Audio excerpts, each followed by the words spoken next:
හයි hi එහෙනම් අදත් මගේ ව්ලොග් එකට ඔයාලව ආදරයෙන් පිළිගන්නවා. අද නම් ඉතින් මෙහෙට වැසි කාලගුණයක් සහිත වුණාට අද මම මේ උදෙන්ම යන්න හදන ලස්සන ඇක්‍රනියම් එකක් බලන්න තමයි. ඒ තමා ශිනගවාලා තියෙන මැක්ස්වෙල් එක පාක් එක. අපි දැන් යමුකෝ ඉතින් ඒක බලන්න. ඔන්න දැන් අපි මේ ඇවිත් ඉන්නේ ඒ පාක් එකට තමයි. අපි දැන් මෙතනින් මේ පාක් එක ඇතුළට ගිහින් මෙතනින් ටිකට් එක අරන් යන්න තමයි තියෙන්නේ. එක්කෙනෙක්ට යෙන් 2800ක් වගේ තමයි වෙන්නේ. තව ඉතින් වයස අනුව පොඩි අයට එහෙම ටිකට් ප්‍රයිස් එක අඩු වෙනවා. හරි දැන් අපි මෙතනින් ටිකට් එක අරන් දැන් මේ ඇතුළට තමයි යන්න හදන්නේ. මේ තමයි පාක් එන්ට්‍රන්ස් එක. බලන්නකෝ අනේ හරිම ලස්සනයි. මේ ශිනගවා ඇක්වා පාක් එක කියන්නේ සාමාන්‍ය ජලජ සත්තු උද්‍යානය විතරක් නෙමෙයි. ආලෝකයේ ශබ්දය හා නවීන තාක්ෂණය එක්කර නිර්මාණය කළ විනෝදාසම අත්දැකීමක් ලබා ගන්න පුළුවන් ලස්සන ස්ථානයක් තමයි. ඊට පස්සේ ඉතින් අපි මෙතනින් ඇතුළට යද්දී මේ විදිහට අපිට කැමති විදිහට මෙතනින් ෆොටෝ එකක් ගහ ගන්න පුළුවන්. එයාලා ෆ්‍රී තමයි මේ ෆොටෝ එක අපිට ලබා දෙන්නේ. ඊට පස්සේ අපිට මෙතනින් ඕන එක එක ගණන් වල ෆ්‍රේම් තියෙනවා. ඒව ලබාගෙන ලස්සන හදා ගන්න උනත් පුළුවන්. තව ඉතින් මෙතන මේ වගේ ලස්සන ඉවෙන්ට් තියෙනවා. මේ ඉවෙන්ට් එක නම් එක්කෙනෙක්ට yen 500ක් වගේ තමයි වෙන්නේ. ඒ වගේ ඉන්නත් ඉතින් යන්න පුළුවන්. ඊට පස්සේ ඉතින් අපි දැන් මේ ඉස්සෙල්ලාම යන්නේ මැජිකල් ග්‍රවුන්ඩ් එක බලන්න තමයි. මේ ස්ථානයේ බිම වටපිටාව ලස්සන වර්ණවත් ඩිජිටල් ආලෝක රටා වලින් තමයි සැරසලා තියෙන්නේ. අපි ඇවිදින විට අපේ චලනය සමග එම රූප ආලෝක ප්‍රයෝග වෙනස් වෙන විදිහ මෙතනින් බලා ගන්න පුළුවන්. ඒ වගේම ලස්සන විවිධ වර්ගයේ මත්ස්‍ය වර්ග වෙනොත් මෙතනින් ලස්සන බලා ගන්න පුළුවන්. ඉතින් බලන්න කොහොමද කියලා ලස්සන.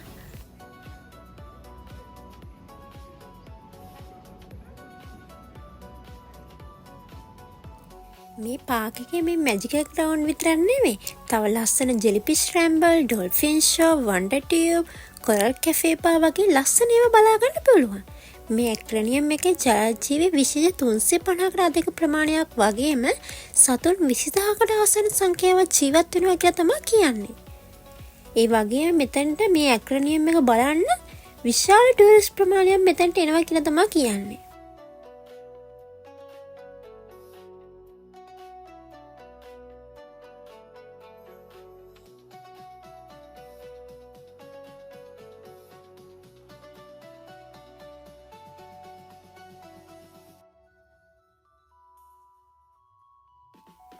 අපි දැන් ඉතින් ඒක බලලා මේ යන්න හදන්නේ කොරල් කැෆේ පා එක බලන්න තමයි. අපි ඉතින් යමුකෝ දැන් ඒක කොහොමද කියලා බලන්න. ඉතින් මේ ස්ථානයට ඇතුළු වුණ ගමන් කළු ආලෝක යටින් දිලිසෙන වර්ණවත් කොරල් සැරසිලි බලා ගන්න පුළුවන්. ඒ වගේම මෙතනදී නිකන් සාගරයේ පතුල සිහි ගන්නන හැඟීමක් තමයි එන්නේ. ඉතින් විවිධ වර්ග හා හැඩයන්ගෙන් යුත් සජීවී කොරල් පාරක ඉතින් මෙතනින් බලා ගන්න පුළුවන්. හරිම ලස්සනයි. මේ පාට මාළුත් එක්ක ඒ කොරල් පර දකිද්දි හරිම ලස්සනයි. බලන්නකෝ මේ මාළුන්ගේ ලස්සන. මේ කොරල් පර කියලා කියන්නේ ගලක් ශාකයක් නෙමෙයි. ඉතා කුඩා සත්වයන් දහස් ගණනක් එකතු වී සෑදෙන ජීවව්‍යුහයක් කියලා තමයි කියන්නේ. මේ කොරල් පර බොහෝ මුහුදු ජීවීන්ගේ නිවස වගේම ඔවුන්ට ආරක්ෂාව හා ආහාර සපයනවා කියලා තමයි කියන්නේ. මෙහි crown fish, blue tang, butterfly fish, angel fish ලහ තවත් වර්ණවත් ට්‍රොපිකල් ෆිෂ්ලා ගොඩක් බලා ගන්න පුළුවන්. ඔවුන් කොරල් අතර සැගවෙමින් නැවත එළියට එන පිහිනෙන අයුරු මේ වර්ණවත් ආලෝක වෙනස් වෙමින් ඒ පෙනෙන ආකාරය බලන්නකො ඉතින් මාරම ලස්සනයි.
කොහොමද ඉතින් ඒ දර්ශන ටිකේ ලස්සන? නිකම් මුහුදු පතුලක ජීවත් වුණා වගේ හැඟීමක් නේද ඔයාලටත් ආවේ? මට නම් ඒව ටික දැක්කහම මාරම ආසයි. කොච්චර බලන් හිටියත් එපා වෙන්නේ නැති හැඟීමක් මෙතන තියෙනවා.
ඉතින් අපි දැන් මේ කොරල් කැෆේ බා එකේ සේරම ටික බලලා ඉවර වෙලා දැන් යන්න හදන්නේ මේකේ වැඩියෙන්ම ජනප්‍රිය ආකර්ෂණයක් තියෙන ඩොල්ෆින් ෂෝ එක බලන්න තමයි.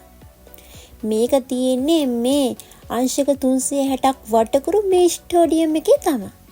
අපි දැන් ඉතින් බලමු මේ ලස්සන ඩොල්ෆින් ෂෝ එක කොහොමද කියලා.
ඒ ලස්සන ඩොල්ෆින් ෂෝ එකක් බැලුවනේ.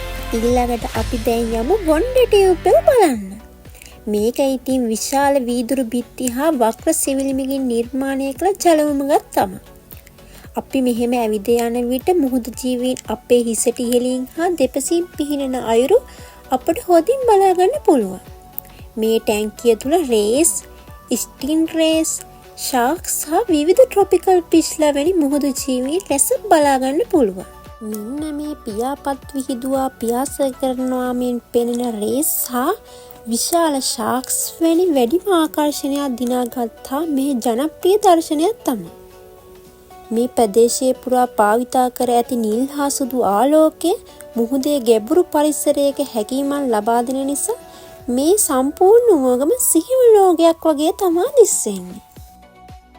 ඔන්න ඔහොම ඉතින් අපි වොන්ඩර් ටියුබ් එකේ ඉන්න මුහුදු ජීවීන්ගේ සුන්දරත්වය බලමින් ඔහොම හිමින් ඇවිදමින් එද්දි ලස්සන තවත් වටපිටාවේ ලස්සන මුහුදු ජීවීන් බලා ගන්න පුළුවන්. මේ තමයි ඒ ඉන්න මුහුදු ජීවීන්. මගේ ජීවිතේට මේ වගේ ලස්සන දසුණක් දැකපු පළවෙනි අවස්ථාව තමයි මේ. මේ තරම් මුහුදු ජීවීන් මම කවදාවත් දැකලා නැහැ. මේ තරම් ලස්සන දර්ශනයක් මට බලා ගන්න පුළුවන් කියලා මට හරිම සතුටුයි. ඔයාලත් බලන්නකෝ ඉතින් මේ දර්ශන පෙරේ ලස්සන කොහොමද කියලා. මෙතන ඉතින් හැම වර්ගයකින් වගේ මුහුදු ජීවීන් ඉන්නවා.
හරි දැන් අපි ඉතින් ඒ ටිකක් බලලා ඉවර වෙලා ඊළඟට යන්න හදන්නේ මේකේ තියෙන ජනප්‍රියම ප්‍රදර්ශන කලාපයක් වන ජෙලිෆිෂ් රැම්බල් එක බලන්න තමයි.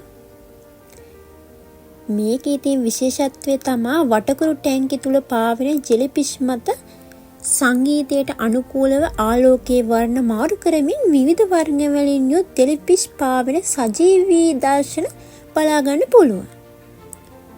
මෙතන නම් ඉතින් ඕන තරම් බලාගෙන ඉන්න පුළුවන්. ලස්සන තැනක් තමයි.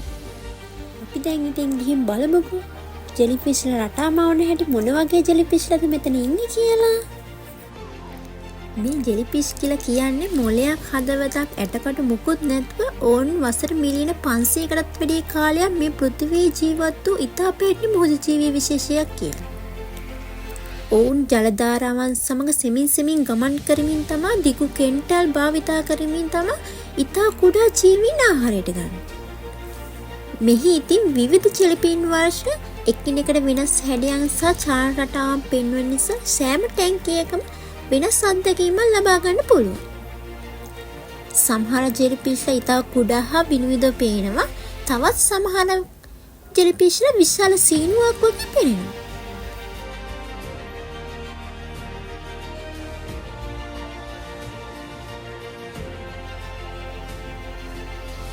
ඉතින් මෙතන මේ සංසුන් සංගීතයයි ආලෝකයයි එක්ක ජෙලිෆිෂ්ලා පාවෙන ආකාරය බලා සිටීම සෑම කෙනෙකුටම සංසුන් හා විවේකී හැඟීමක් තමයි ලබා දෙන්නේ.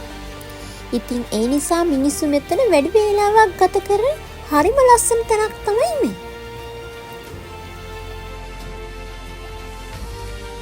බලන්නකෝ ඉතින් මේ ජෙලිෆිෂ්ලා රටා මවන ආකාරය. මේ වර්ණවත් ආලෝකයක් නිසා හරිම ලස්සනයි.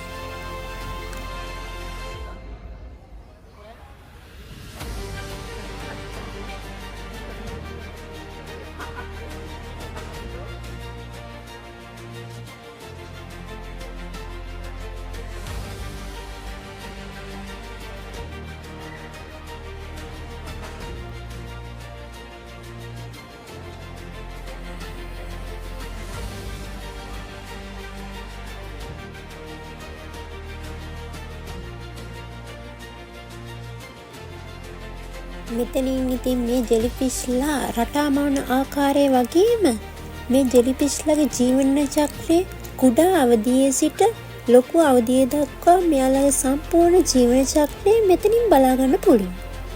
බලමුකෝ ඉතින් කොහොමද කියලා මෙයාලගේ ජීවන චක්‍රය. දැන් අපි යමු ඇක්වා ජංගල් හා වයිල්ඩ් ස්ට්‍රීට් බලන්න. මේක කැලෑවක් මැද ඇවිදින හැඟීමක් ලබා දෙන උණුසුම් වනාන්තරයක් හා ජලජ පරිසරයක් එකතු කර ගත් ස්ථානයක් කියලා තමයි කියන්නේ. මෙතනදී මේ වගේ ජලජ ජීවීන් වගේම පෙන්ගුයින්ස්ලා, ඕටර්ස්ලා, සී ලයන්ස්ලා බලා ගන්නත් පුළුවන්. අපි දැන් බලමුකෝ ඇක්වා ජංගල් හා වයිල්ඩ් ස්ට්‍රීට් කොහොමද කියලා.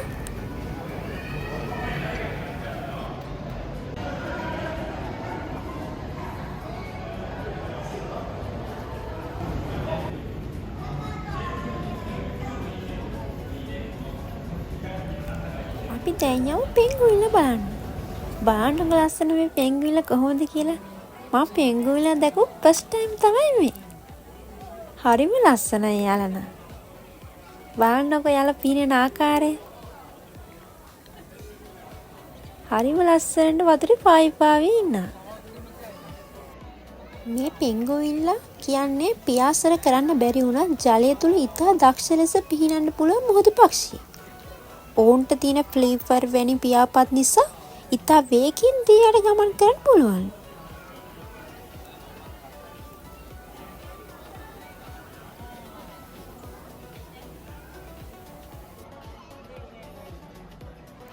අපි දැන් යමු සී ලයන්ලා බලන්න. මේ ඉන්නේ සී ලයන් හෙවත් මුහුදු සිංහයා. මේ ඇක්වැරියම් එකේ මේ වීදුරු බිත්ති හරහා ජලය යටින් පිහිනන මේ මුහුදු සිංහයා ලස්සනට බලා ගන්න පුළුවන්. මේ මුහුදු සිංහයා කියලා කියන්නේ ජලය තුල ඉතා වේගයෙන් හා ඉතා අලංකාර ලෙස පිහිනන්න පුළුවන් සමුද්‍ර සිරපායේ විශේෂය. ඕන් ඉතා බුද්ධිමත් හා සෙල්ලක්කාර ස්වභාවයක් තියෙන නිසා ඇක්වැරියම් වල පුහුණු සංවර්ධනවලට යොදා ගන්නවා කියලා තමයි කියන්නේ. බලන්නකො ඉතින් එයාලගේ චුට්ටක් මූණ වුණත් හරි ලස්සන මූණක් නේ එයාලට තියෙන්නේ. දැක්කම ආස හිතනවා නේද?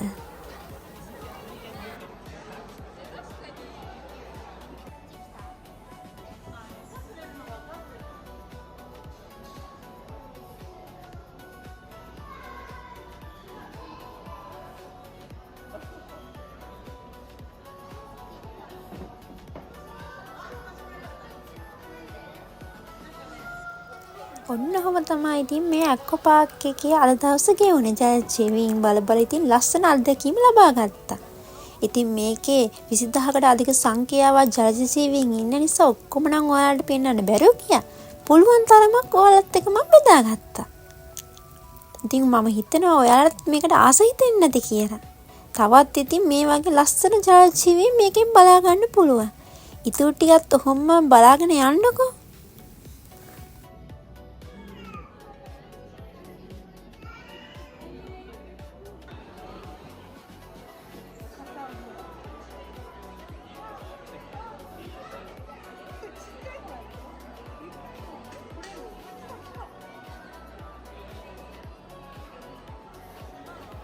ඔන්න ඉතින් දැන් නම් ඉතින් අපි මේ ඇක්‍රනියම් පාක් එක සම්පූර්ණයෙන්ම ඔක්කොම බලලා ඉවරයි. මම හිතනවා මගේ vlog එකට ඔයාලට ආස හිතෙන්නේ නැති කියලා. ඔයාලත් ඒ වගේ පරිසරයේ හිටියා වගේ දැනුනේ නැති කියලා තමයි මම නම් හිතන්නේ. මම නම් මේ පරිසරයට හරිම ආසයි. ඉතින් මේ ඇක්වා පාක් එකට එන අයට මේකේ මතක සටහනක් විදියට අරන් යන්න මේක ස්ටෝ එකකුත් තියෙනවා. කැමති දෙයක් අරන් යන්න පුළුවන්. ඉතින් මම නම් ගත්තේ මේ ඇක්වා පාක් එකේ ලස්සනට හදපු මැග්නට් එකක් තිබ්බා. එන්නේ මැග්නට් එක තමයි මම නම් ගත්තේ. හරි එහෙනම් ඉතින් අදට මගේ vlog එක මෙතනින් අවසන් කරනවා. තවත් මේ වගේ ලස්සන තැන් බලන්න ඔයාලට මං අරන් එන්නම්කෝ. මගේ YouTube channel එකට එකතු වෙන්න මේ වගේ ලස්සන තැන් බලන්න. එහෙනම් bye bye.